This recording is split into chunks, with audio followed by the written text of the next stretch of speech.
of Lord a devotee is attached to. So Lord takes pleasure and comes in that form so that he can please his devotee, and devotee is also very much pleased by that form of Lord. So Yes, perfect. So now Manisha का दोनों सवालों का प्रश्न मिल गया है. So we got answer to both of them. Kamal Mataji answered the first question. It is all about the Lord glorifying his devotee, giving a chance for him to elevate, and also the Lord experiencing personal happiness through the rasa aspect. And Nitya Kishori has given answer to the first question. Sorry, I said Komal gave first answer. So she gave an answer to the second question, and Nitya Kishori has given answer to the first question. And just to give reference, Shastric reference to what Nitya Kishori said, I'll just give the Shastric reference. So now, like we spoke about rasa, the mellow, every devotee has a desire. Each of us some of us are attached to Radha Kalachandji, some of us to Radha Madhava, some of us to Radha Govinda. So each of us have our own favorite, our own personal relationship with a specific deity. And Rupa Goswami highly recommends that we develop that. Then, so whereas when we do something, let's say we have a car, and in that car we reach from place A to place B. So the relation with that car, which is a sambandha aspect of that car, is to help us to reach the prayojana, which is arriving at the destination. And then the abhideya is the driving in the car to get from A to B. Okay, so that's a mundane example of the relation between the avatar or the car, the use of that, the relation with our thing, and what it does, and what is the goal of what it does. Now, when we speak about an incarnation, Rupa Goswami very clearly explains that it's unlike mundane examples. Oh, Narasimhadeva के रूप में आए, काम हो गया, अभी dress change करो, फिर कृष्ण के रूप में चले गए. That would be a mundane way of envisioning things. But in the spiritual world, Sambandha, Abhideya, and Prayojan, they are all interlinked. And not only interlinked, one, like the relation of Narshingadev in coming as Nakham Adbhuta Shringam, and he is what is that? Satyam vidhatum nijabhritya bhashitam vyapteshu bhuteshu akileshu chatmanaha adrishyatam atyadbhuta rupam. So when Nrsimhadev appears, he appears, the Sambandha aspect is between him and Prahlad, and the whole relational dynamics there is Vatsalya, is protection, is that mood of appearing to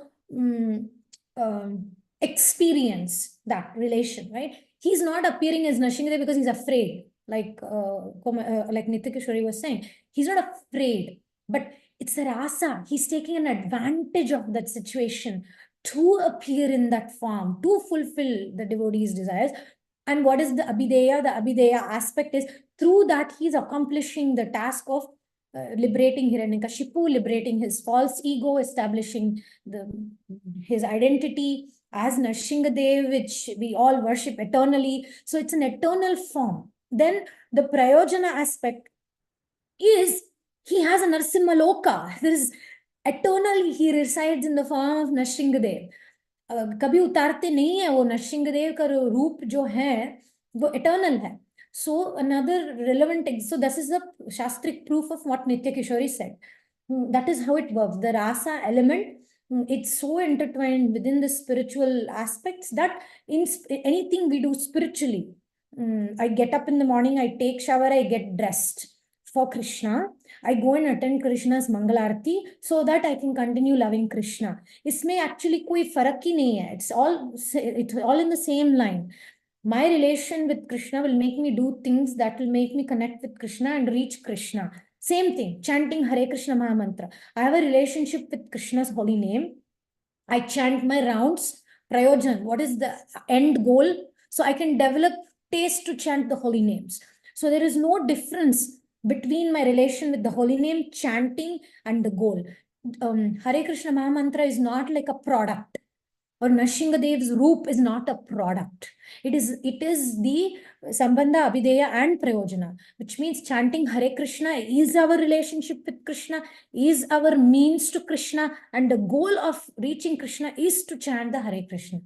So these questions are very relevant because it reflects our relationship, it reflects our journey, and it also reflects our goal. And the goal in this case is Narasimha Loka. There's so many forms of Nrsimhadev. And it's not just ending with him ripping open Hiranyakashipu's intestines. There is Yoga Narasimha Swami, there is Panaga Narasimha Swami, there is Ganda Berunda Narasimha Swami, and there is Nrsimhadev with Ashtamukha Ganda Berunda. He has 8 heads ruling every direction. So this form of the Lord is eternal. It's not just a product. It's a rasa. It's a goal of establishing specific things. Some people want to go to Narsingaloka. Within Goloka Vrindavan, every deity, every incarnation has their own world. That's why when we're chanting Vishnu Sahasranam, there's so many forms of the Lord, so every name is eternal. So this concept, to shift it, we need to understand both the Siddhanta, means the theology, the philosophy, by studying Bhagavatam, and we also need to understand the emotion, the rasa. One without the other cannot get us to true prema and bhakti, etc. Okay? Is that clear, Manisha? Clear ho gaya doubt? Yes, Mataji. That's why even Bhakti Siddhanta Saraswati Thakur established Narsingha deity in Mayapur, and we have our Ugra Narasimha Swami in Mayapur. So Prabhupada said Nrsimhadev is Krishna. And then I'm very happy to see Doshna. Welcome back, Doshna. I was missing you. Nice to see you, Doshna. Hare Krishna, I was missing the sessions too. Hi. And we also have Gayatri here. Hare Krishna. Oh, we also have Sujata Radhika Mataji. Welcome, welcome. Thank you, Mataji. Hare Krishna. Hare Krishna. All right. Any other comments? Today, our reading session has been very, very good, and the questions have been very good. So thank you everybody for participating. Thank you, Manisha, for asking the questions. Thank you, Nitya Kishore and Komal, for giving the answers. And we can wind up the reading here. But if anybody has any points that you want to highlight from today's reading, or with the answers that you got, and then we can end there and go for our affirmations.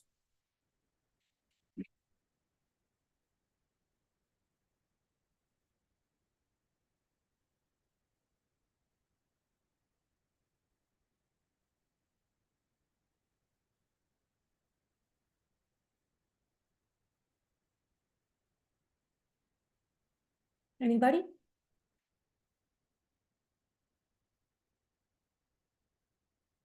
Pankaj Radha, do you like to share something?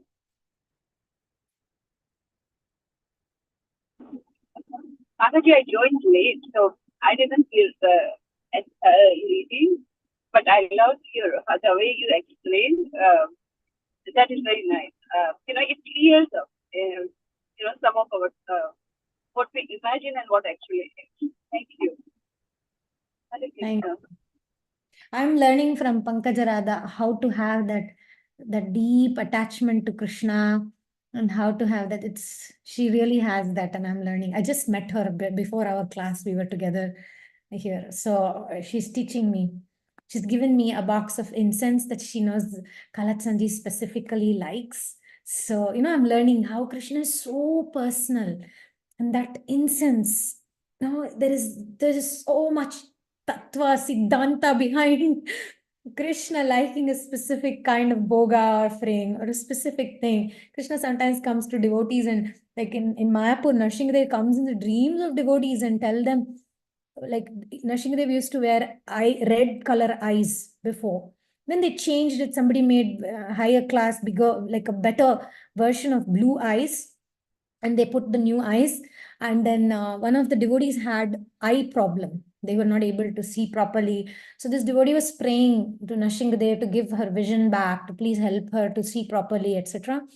And then Nrsimhadev came in a dream that night and told, give my eyes back, then I'll give you yours. And then this devotee ran to Pankajangiri Prabhu. She said, I had this dream. Nrsimhadev telling me that I want my eyes back. And this devotee possibly could not have seen the color of the eyes, the change, because she was having vision problems. How she can see? कैसे दिखेगी? नहीं दिखता ना colors, कैसे फर्क नहीं पड़ती, मतलब she cannot identify the difference. Then she told, and then Pankajangiri Prabhu was like, wow, we just changed his eyes yesterday. We have put a new set of eyes and he's telling you this. Then they understood and then they put back the red eyes, the previous eyes back. The next day, this Mataji was able to see. This Mataji was able to see clearly and her vision problem just disappeared. So the point I'm trying to say is Krishna has very, very personal relationship with everybody. He comes and reveals, I'm hiding here, find me. Recently in Mayapur, during the Parikram time, one devotee had a dream. Gauranga Mahaprabhu came in his dream. The deity came in his dream and told him, some thieves have stolen me and they have thrown me in this particular road in the lawn in Mayapur, in one of those like deserted places. I've been thrown there. Since 3 months, I'm waiting here. Come and save me. Come and rescue me. And this devotee woke up and he told the Sankirtan devotee leader that I had this dream. And the Sankirtan devotee said, I'm not sure if it's authentic, but first go and check before you take the whole crew there. First check. But of course, quickly the news spread and then they all went together. And the devotee who had the dream knew exactly. He said, go, no, this road. I think it's this road. And then he led finally. And when they went, they found like that big Gauranga deity. And the story was that it was actually in a temple and the Gauranga deity was wearing gold jewelry and ornaments. And the thieves stole the deity, took all the gold ornaments and threw this deity in the green, how do you call it, in the fields. He threw in the fields, and in the fields, the big grass and everything grew. So Gauranga was hiding like under the thing. Then they discovered. Now they brought the deity back, and it was like a huge viral thing. And then they established the deity back and the worship of the deity back. So we have so many examples like that, whether it's Madhavendra Puri, there is Lord Chaitanya Mahaprabhu who found Tota Gopinath. One day he was scratching the ground. Then he found Krishna right there underneath in Jagannath Puri. Or whether it's Ramanujacharya who found Chelvanarayana Swami in Melkote. He had the dream and he went and dug up and they found this huge big deity from Satyayuga. So many examples like this. So Krishna's deity form is Krishna. There's no difference. There's non-different. It's not that by worshipping deity of Krishna, we will reach Krishna. Deity is Krishna. No, it's not that by chanting Hare Krishna, we will reach Krishna. Chanting Hare Krishna is Krishna. So Sambandha, Abhideya, and Prayojana. The relational aspect, the action aspect, and the goal aspect. In spiritual world, it's all the same. Yes, Gayatri, Mataji, go ahead. Uh, does every dream has a meaning? Because I was getting some dreams like for a long time repetitively that I'm walking into the temple and like the idol is smiling at me and I'm crying and praying. So does every dream has a meaning, or is it just like we should just keep praying? Because I shared this with my mom and she says, see, that's the thing, like God is always protecting you. He's watching you over. And like as you gave an example of the like of one of the Matajis getting her vision back. So I was just about like, I was very curious and reading lots of things around what does a dream mean and what do spiritual dream means. And I also got Srila Prabhupada in my dream. Oh my God. And maybe out of sudden. And one of the devotee in the temple where I met in New Vrindavan, on the same day he called me, and he was just saying, oh no, we were just chatting around and we knew you were here, we were thinking about you, and that's why I called you. I was like, okay. I don't know why is this like such a coincidence. And yeah, I was feeling good after that. I mean, this is a very powerful question that can be very relevant to all our dreams. So, from what I have studied, the swapna avastha, the state of the subconscious mind in the dream can be in sattvagun, rajasguna, and tamagun. In tamas guna, dreams appear as a result of some unfulfilled desires. So, in tamas guna, we may experience something mundane, material things, like, say, for example, we are going and eating something that is forbidden, or we are going and associating with somebody that is not good for us, or some desires which are not sinful, but on the border of sinful, or something like self-harm or harming someone else, violent dreams of being beaten or beating somebody, all this kind of tamas guna things. The scriptures describe that. I think Parashara Muni, he describes that when Ketu, like the planet, astrological planet, Ketu is in activated mode, then all this tamas guna desires and all these unfulfilled things will come to the subconscious mind to be processed. And the subconscious mind, if especially we're practicing bhakti and spiritual life, it will turn those desires into dreams so that we can release those. In tamas guna only we'll dream that out and it is done. It's done. It's finished and it's out. So it's a form of purification for a devotee who's in bhakti yoga. Of course, in tamas guna, sometimes we may dream things which are repetitive, maybe snakes, or there are some interpretations of tamas guna dreams that makes us opposite of uplifting, like drags us down, right? Fears, like, oh my god, something is attacking, something is happening, that kind of dreams. One of the explanations is it's a purification. Instead of having some people have accidents, dream of accidents, so it's the way that karma is being purified, the person is going through. Then in rajas guna, we may have some material desire. I am on the stage, I am in the TED talk, I have the microphone, and I became a famous singer, I became a Bollywood star. I'm just randomly giving an example. Or I bought, Ferrari car, or whatever is our passionate desires. That also appears in our dreams. And there are divisions of Rajas Guna also. Sometimes in Rajas Guna, it just comes up so that we experience it, and it's over. Oh, I experienced fame. Okay, it's over. Another is remnants. Subconscious mind is saying, I want that, buy that car. Maybe you're thinking, should I do, should I not do? Then a dream comes, appears in the mode of passion. We've been investing into it. The dream comes and says, go buy it. And then it's an impetus. People go buy that thing. Okay, it's over. That's another. Sattva guna level, we dream of certain animals like cows or elephants or peacocks or parrots. There are all these temples. We dream of temples. We dream of tirtha yatra. We dream of all these sattva guna aspects, which is again, you will get benefit of whatever we're doing in that dream. If we're visiting pilgrimage places, we get the benefit of it.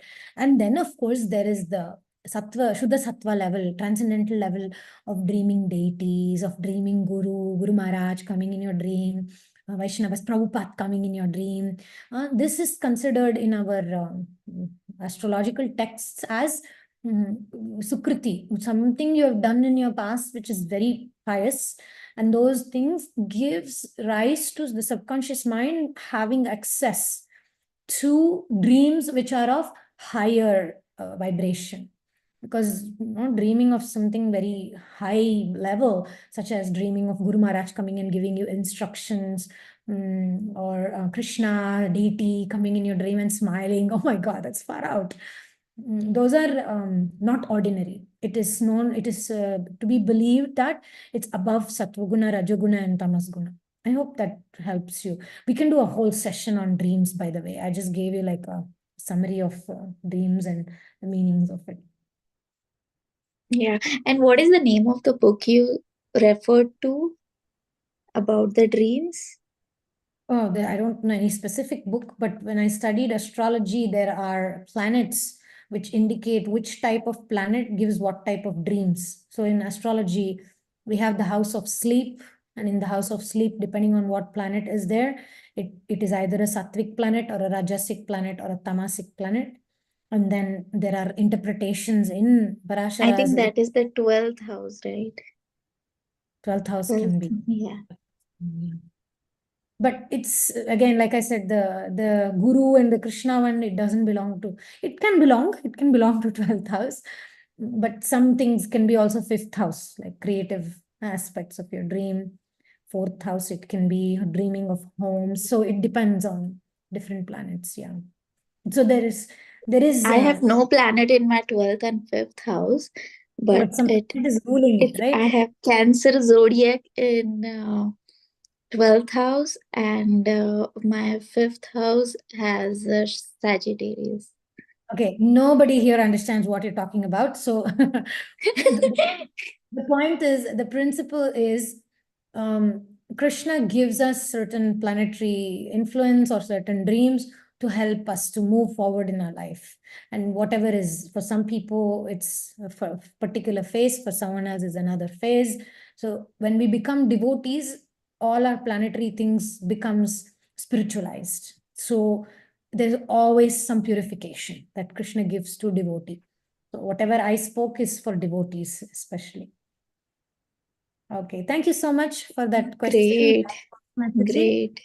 Thank you. Thank you. Rasasthali Mataji, whenever you're ready. For those who are new here, Gayatri Mataji, Sujata Radhika, and yeah, and you are both here today. And we have like a short reading.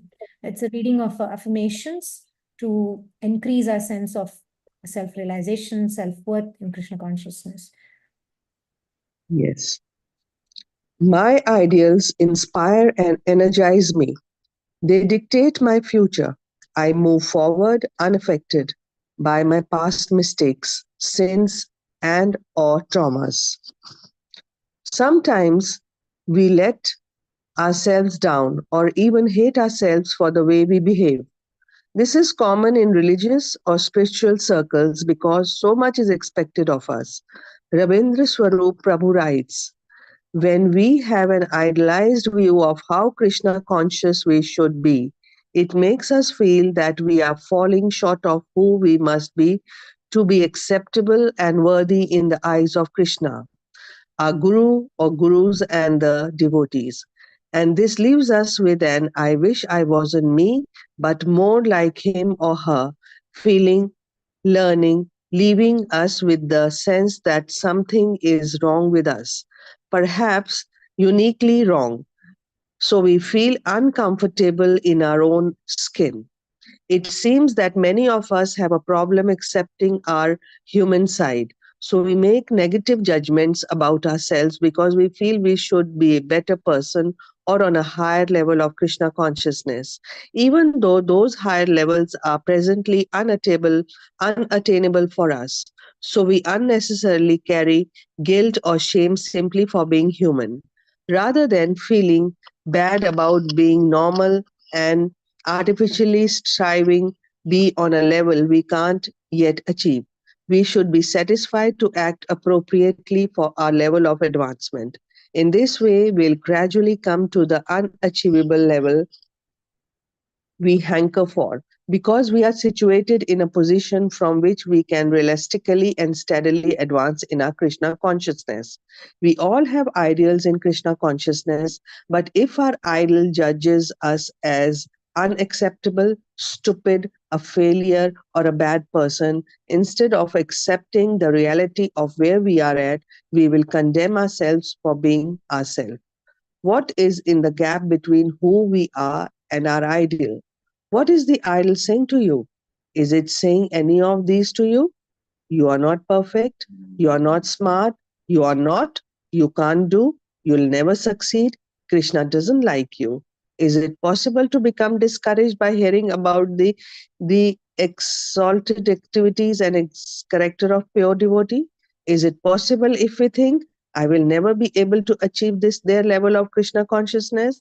Their idols, The very things that should inspire us can work against us if we focus on how far we are from those goals, or if we focus on how our goals are impossible to reach.